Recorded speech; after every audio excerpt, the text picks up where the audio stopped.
अभिषेक बनर्जी जिंदाबाद जिंदाबाद जिंदाबाद आर्थो भौमिक जिंदाबाद जिंदाबाद जिंदाबाद वंदे मातरम वंदे मातरम वंदे मातरम वंदे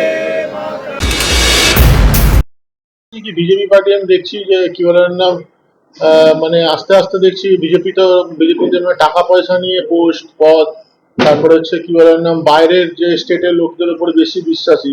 আমাদের পশ্চিমবঙ্গে অনেক ভালো ভালো উচ্চ নেতৃত্ব আছে, কিন্তু তাদের উপরে কোনো দায়িত্ব না দিয়ে বাইরে থেকে যারা আসে তাদেরকে দিয়ে পশ্চিমবঙ্গে চাইছে ভোট করাতে। এইভাবে পশ্চিমবঙ্গ কোনোদিনই জেতা যাবে না। পশ্চিমবঙ্গে যেভাবে লক্ষ্মী ভান্ডার, তারপরে যুবসাথী যেভাবে চলছে, ওইতে আমাদের পশ্চিমবঙ্গে চতুর্থবারের জন্য মাননীয় মুখ্যমন্ত্রী মমতা ব্যানার্জি সরকার হতে চলেছে। সেই ইয়েতে আমিও নিজেকে এর মধ্যে যোগ দিলাম। হ্যাঁ, অনেকদিন ধরেই চলছিল, তো আজকে ডেট হয়েছে, তো আজকে না, এই মুহূর্তে না কোনো বিজেপি না করে করিস।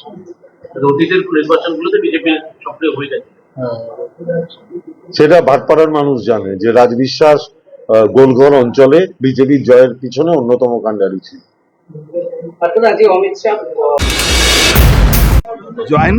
জয়েন করেছে না কেউ পাঠিয়েছে এটা দেখে নাও।